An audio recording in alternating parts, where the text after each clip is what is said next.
Bonjour, bienvenue à tous dans cette nouvelle vidéo dans laquelle je vais vous faire la présentation du jeu de société Suburbia, seconde édition. Donc c'est un jeu de création, de développement de villes, comme on en trouve souvent sur les jeux d'ordinateur ou de téléphone. Mais là c'est en version jeu de société. C'est la seconde édition, celle que vous trouverez en vente désormais, et qui est bien meilleure que la première. Le jeu est exactement le même, mais vous allez voir l'intérieur de la boîte, la qualité des tuiles, des images est vraiment mieux dans la seconde édition. Donc à la base, la première édition est sortie en 2012 par l'éditeur Bézier Games et elle a été rééditée du coup la deuxième en 2021 et en 2022 pour la traduction française. Donc c'est un jeu créé par Ted Alspach, je ne sais pas comment on prononce, pardonnez-moi. Ramené en France par Lucky Duck Games, voilà. Et comme c'est écrit ici, cette seconde édition contient des inserts de rangement, et ça change vraiment tout dans une boîte de jeu. Donc dans une boîte du commerce, hein. C'est un jeu qui se trouve très souvent, très régulièrement, à l'heure où je tourne la vidéo en 2026. Vous le trouvez très souvent sur le site internet de Philibert, en Europe, en promo pour une quinzaine d'euros. Vraiment très souvent, hein. C'est d'ailleurs à ce prix-là que je l'ai acheté il y a un peu moins d'un an. Il était déjà régulièrement en promo, pour vous dire. Donc, si vous voulez l'acheter neuf, vous devez pouvoir le trouver d'occasion, hein. Mais en neuf, sachez qu'il est très souvent en promotion si vous avez le temps d'attendre. Et 15 euros pour le matos qu'il y a dedans, ça vaut largement le coup. Surtout que moi, c'est un jeu que j'aime beaucoup, hein. C'est un jeu de création de ville, gestion de ville. Une création plutôt. Développement, on va dire. Donc, il y a deux illustrateurs. L'illustrateur pour la boîte s'appelle Olin, je ne sais pas, Tim. Et la personne qui a illustré les tuiles du jeu avec les bâtiments s'appelle Brett Stebbins. Voilà. Et pour la traduction française, j'ai noté le nom, ça a été traduit par Maëlys Lejosne Le Calvé. Donc en 2022. C'est un jeu de 1 à 4 joueurs pour des sessions d'environ 90 minutes. Moi je confirme, en tout cas à un joueur. Deux joueurs, on était plus sur du 2 heures passées. Euh, Après, c'était la première partie de la personne avec qui j'ai joué, donc c'est peut-être pour ça. Et donc, à partir de 12 ans et plus, parce qu'il y a quand même de la gestion. Oh, c'est pas très compliqué en soi, mais il faut bien faire attention à tout ce qu'il y a sur notre plateau et sur les plateaux des joueurs adverses. Donc, ils disent 1 à 4 joueurs. Je pense qu'à 4 joueurs, les parties doivent être longues et les tours de chaque personne doivent être aussi très longs. Je pense que c'est idéal pour du 1 ou 2 joueurs. Pour moi, pas plus. Alors, plus il y a de joueurs, plus il y a des effets sur tout le monde, parce que vous gérez votre ville, mais suivant ce qu'a construit les autres personnes, ça peut influencer votre ville aussi, donc c'est peut-être plus intéressant à plusieurs joueurs, mais pour votre cerveau, c'est plus simple à gérer si vous êtes tout seul, ou à deux, en tout cas deux je pense c'est bien. Je dirais pas plus. 4 j'ai vraiment du mal à l'imaginer. En termes de boîte, on est quand même sur une belle boîte, vu que c'est un carré de 30 cm par 30 cm, donc ça prend un petit peu de place quand même. C'est épais. Et je vous le montre tout de suite, vous voyez que la boîte ferme en plein, sachant qu'à l'intérieur, j'ai laissé, euh, il y a bien ça d'épaisseur, hein, où il y a les cartons dans lesquels étaient positionnées les tuiles au départ, quand le jeu était neuf, parce que j'aime bien garder ce genre de choses. Et ça rentre dedans, je n'ai pas eu besoin de les enlever de la boîte, et quand ça rentre, même avec tout le matériel, pour moi, c'est génial. Donc, vite fait le tour, vous avez les côtés ici, avec les informations. Voilà, Suburbia, identique que l'autre, et vous avez même un côté prévu pour ceux qui rangent à la verticale. Voilà. Ensuite, le dos de la boîte, je vous montre ça, en espérant que ça ne mette pas le bazar dans ce qu'il y a dedans. Donc les tuiles, qui sont bien plus belles et grosses que dans l'édition numéro 1. Vraiment, ils ont vraiment fait de gros efforts au niveau du graphisme et des illustrations. Vous avez ici le petit résumé du jeu que je vais vous lire. Suburbia, le jeu de création de ville. Planifiez, bâtissez, et développez votre petit bourg pour le transformer en métropole florissante.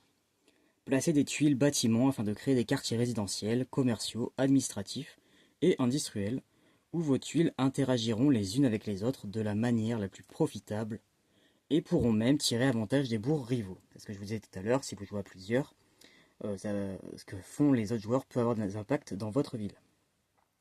Suburbia est un jeu de pose de tuiles dans lequel chaque joueur essaye de construire une infrastructure et un moteur économique prospère afin de faire croître sa population. Plus vos revenus augmentent, plus vous avez de monnaie pour acheter de meilleurs bâtiments, comme un aéroport international qui participera sûrement à la réputation de votre ville. Et plus votre réputation augmente, plus vous attirez d'habitants, etc., etc. Le joueur dont la population est la plus importante remporte la partie. Voilà, tout simplement. Vous avez ici tout le matériel qu'il y a à l'intérieur. Donc le fameux thermoformage que je vais vous montrer. Sans tuiles, etc. Vous avez les infos ici. Et voilà. Alors à savoir qu'il y a une extension qui n'est malheureusement pas traduite en français et qui ne le sera sûrement jamais, je pense, qui rajoute des tuiles supplémentaires et notamment la possibilité de jouer à 5 joueurs. Alors, je suis déjà pas persuadé que 4 joueurs soit une bonne idée, alors 5, j'imagine même pas. Mais écoutez, pourquoi pas. J'ai fait le tour des informations, je vais pouvoir vous ouvrir ça.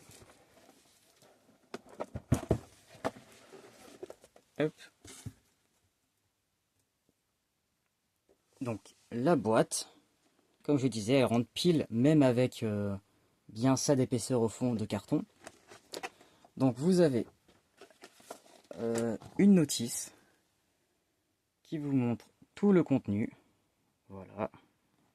Les plateaux, donc 4 couleurs différentes.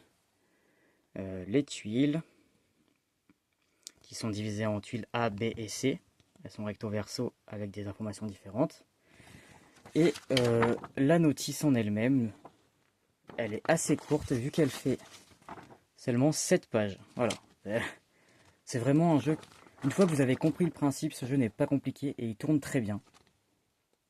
Très très bien, moi j'aime beaucoup y jouer. Vraiment. Autant tout seul qu'à plusieurs.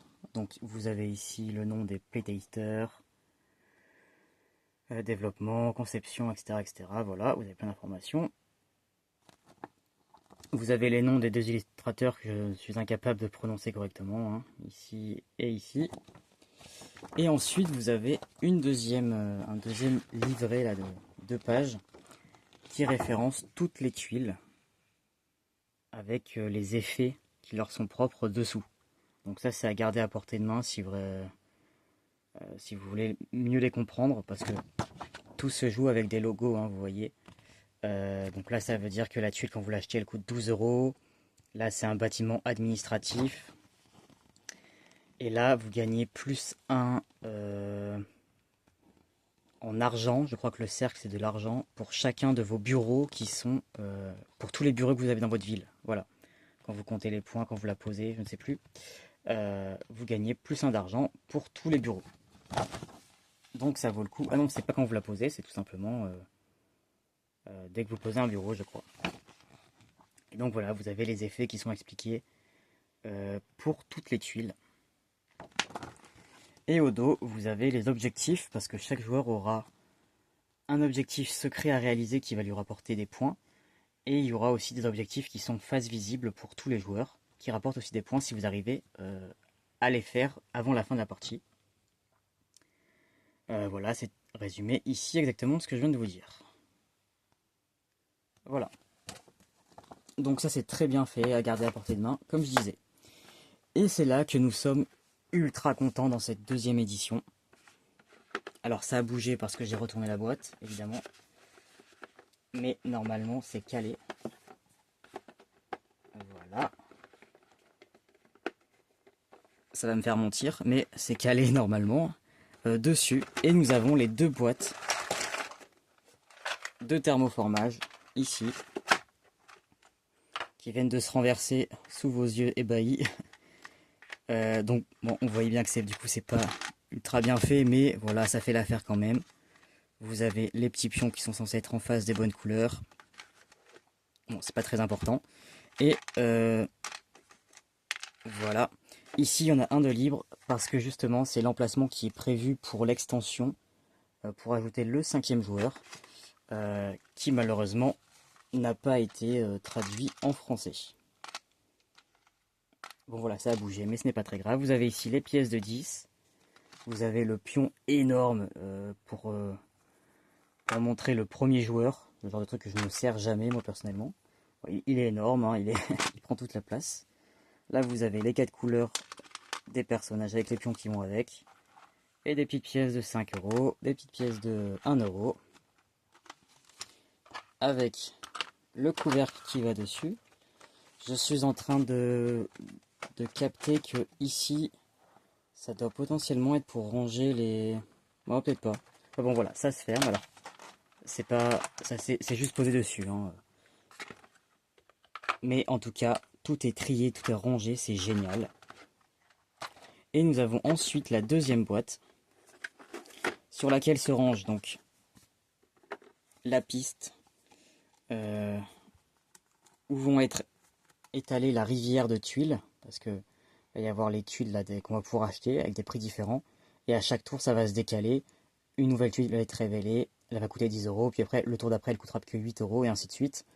Et quand vous achetez, vous pouvez acheter n'importe laquelle des tuiles, même celle à 10 euros si vous avez de quoi payer 10 euros évidemment. Et à chaque tour, on rebascule tout vers la droite, on en met une nouvelle, et ainsi de suite. Là c'est pour mettre les objectifs. Ici nous avons le plateau de la population, qui n'est pas recto verso, qui se monte comme ça, et tout le but du jeu va être, alors il ne faut pas se tromper parce que ça monte dans ce sens là, il faut revenir, voilà, ça fait pas, il y a quelques personnes qui critiquent le fait que des fois les pistes elles font comme ça, c'est plus simple à suivre, faut remonter, etc. Là non, il faut penser à ne pas se tromper et à revenir au début de la ligne à chaque fois. Bon, c'est un petit coup de main à prendre. Jusqu'à avoir un maximum de 160 000 habitants, je pense, plutôt que 160. Sinon, c'est vraiment un tout petit village, donc ça va être 160 000 habitants.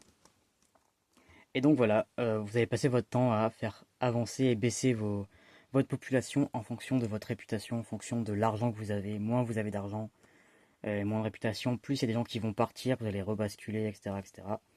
Les lignes rouges ont une fonction évidemment, que je ne vais pas décrire ici.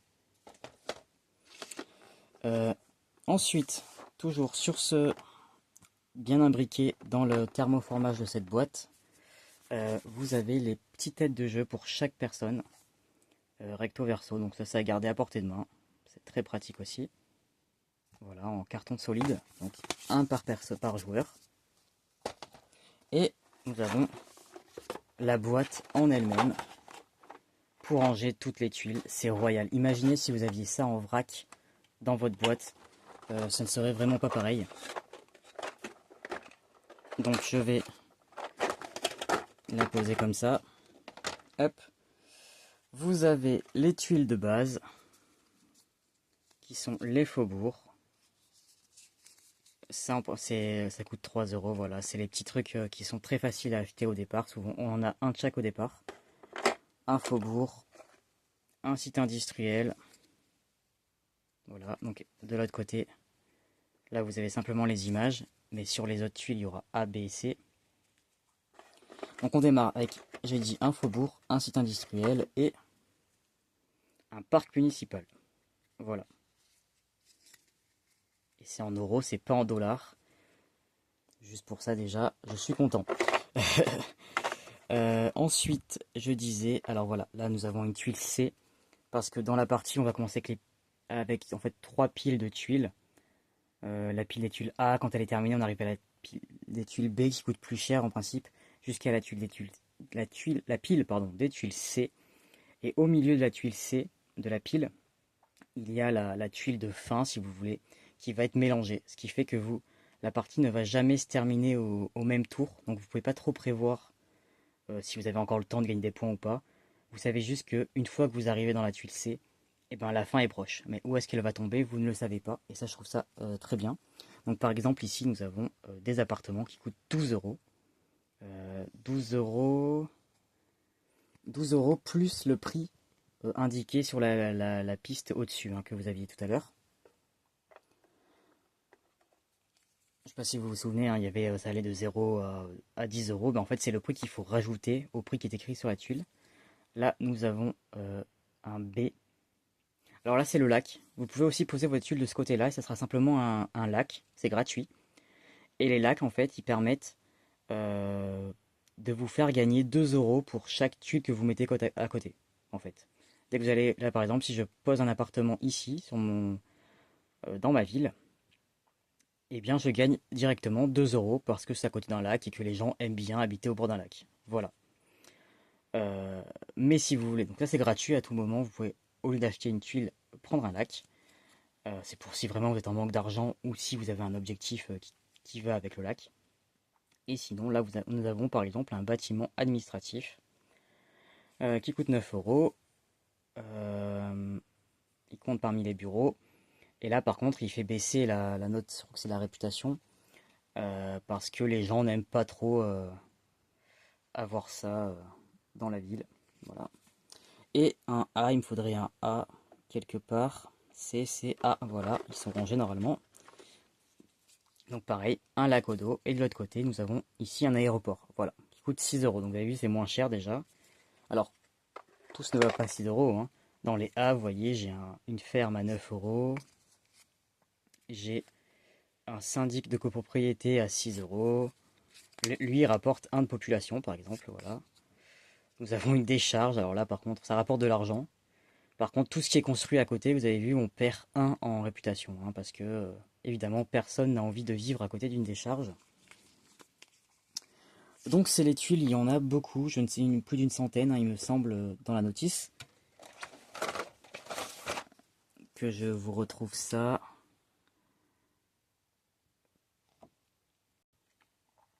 Non, centaines, je suis peut-être un peu gourmand. Ça doit être, ça doit être moins. Mais il y en a vraiment beaucoup. L'extension qui est en anglais en rapporte encore plus. Mais je ne l'ai pas parce que c'est en anglais. Même si en soi, je sais, il y a très peu sur les tuiles, il y a quasiment rien qui est écrit, donc je pourrais l'acheter, faire l'effort d'accepter qu'il y ait l'anglais un tout petit peu sur ma tuile, mais non, hors de question. Je veux jouer en français. Donc si c'est traduit un jour, je l'achèterai très certainement, parce que j'aime beaucoup le jeu. Et si ce n'est pas traduit, bah, tant pis, je m'en passerai. Donc je vais refermer ça.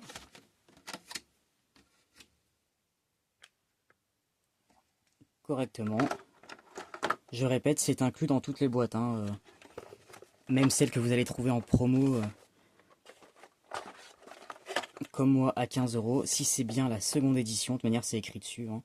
Les inserts sont écrits dessus. Ils sont fournis dans la boîte. Donc on replace tout ça. Peut-être qu'il faut que je les mette d'abord, en fait, ceux-là. Non, c'est ça d'abord. Hop. Et ceux-là, voilà, ils tiennent. Tout à l'heure, ils tenaient pas. Là, ils tiennent. Je mets ça de côté. Et c'est là que vous allez voir, là, en fait, on a que la moitié de la boîte. Dessous, j'ai cette mousse. Et il y a tout ce que j'ai gardé, moi. Les emballages. Plus les cartons que je range ici. Qui, eux, font partie du jeu. Donc, c'est ici que vous allez mettre donc votre piste de revenus et de réputation, là, qui va augmenter et descendre au fur et à mesure. Et vous allez commencer à imbriquer vos tuiles ici, sachant que dès que vous posez une tuile, il faut qu'elle soit adjacente à une autre tuile qui est déjà posée, évidemment. Donc au début, si vous voulez, vous pouvez en mettre une là, une là, une là. Là, c'est le seul moment où vous avez le droit, même s'il n'y a pas de tuiles côte à côte. Par contre, après, il va falloir les coller. Ah, quoi que j'ai un doute, est-ce qu'on... Je suis peut-être pas sûr de ce que je viens de vous dire, mais il me semble quand même. Et ce qui est génial, c'est que soit vous mettez du coup ça en haut et vous créez votre ville en descendant, donc en haut de votre table, soit vous préférez avoir ça en bas, parce que vous allez régulièrement les bouger, et vous avez simplement à retourner, et vous avez exactement la même chose, mais pour être positionné en bas de votre table. Et là, vous allez construire votre ville dans ce sens. Moi, c'est ce que je fais en principe. Comme ça, tout est à portée de main, parce que votre ville va pas forcément s'étendre en longueur, hein. Peut-être que vous allez la faire plutôt sur le côté. Ça, c'est vraiment vous qui allez décider en cours de partie. Voilà, donc il y en a 4. Un par couleur. Il n'y a pas de bleu. Je crois que c'est le 5e joueur, justement. Ce qui est rajouté dans l'extension qui est en bleu, c'est vraiment dommage. Bleu, c'est quand même la couleur de base. Et donc, vous voyez, j'ai réussi à le caler avec tout le reste des cartons. Je les cale ici. Il rentre très bien et je remets tout mon bazar par-dessus. Donc vraiment, quand on a des boîtes de jeux qui se rangent aussi bien, nous sommes vraiment contents. Merci à l'éditeur, vraiment. Donc tout se remet dedans. Sur la boîte, ils disent 90 minutes, donc environ 1h30 de jeu, tout seul, hein. Enfin, je pense que pour moi, c'est tout seul. Il faut savoir que moi, en partie, alors à 2, on avait mis 2h30, je pense, mais j'ai dû expliquer les règles, tout ça. Tout seul, à chaque fois, j'ai fait plusieurs parties, je mets quasiment exactement le même temps de jeu, c'est-à-dire environ 1h20, grand max 1h30. Donc c'est vraiment, pour une fois, le temps est bon, mais je répète, pour moi c'est le temps si vous jouez tout seul. Si vous êtes à plusieurs, il y a plus de réflexion, il faut surveiller les plateaux, enfin, les villes des autres, etc. Ça prend à mon avis plus de temps. Voilà, c'était Suburbia. Ce jeu, je vais vous faire une partie filmée, hein, parce que il est vraiment à connaître. Si vous aimez les constructions de villes, le développement de villes, ce jeu est vraiment top. Il est très bien noté, il y a en principe que des très bons commentaires dessus. Et moi, c'est un de mes préférés parmi ceux que j'ai. Il se prend pas la tête, il faut de la réflexion. Là, pour le coup, il y a peu de hasard. Alors, le hasard se situe dans les tuiles que vous allez retourner et qui va vous proposer le marché que vous allez pouvoir acheter, quel bâtiment vous allez pouvoir construire. Mais tout le reste, c'est de la stratégie, je ne sais pas, mais de la réflexion, de comment vous posez vos tuiles. Et voilà, donc, il y a beaucoup moins de hasard que dans les jeux auxquels je joue d'habitude. Mais je l'aime vraiment beaucoup. Et encore une fois, il est très souvent en promo, donc ne vous privez pas si ça vous intéresse. Et bien voilà, je crois que j'ai fait le tour de ce que j'avais à dire. N'hésitez pas à me dire si vous l'avez, si vous l'aimez, et quel temps vous mettez pour y jouer, d'ailleurs, si vous jouez tout seul ou même à plusieurs. Ça m'intéresse, les petits comparatifs comme ça. Et ce sera tout. Donc, Suburbia, seconde édition par Ted Alspach, que je vous recommande. Eh bien, bonne matinée, bonne journée, bonne soirée, ou bonne nuit pour ceux qui me regardent la nuit. Et à bientôt pour une prochaine vidéo. Salut!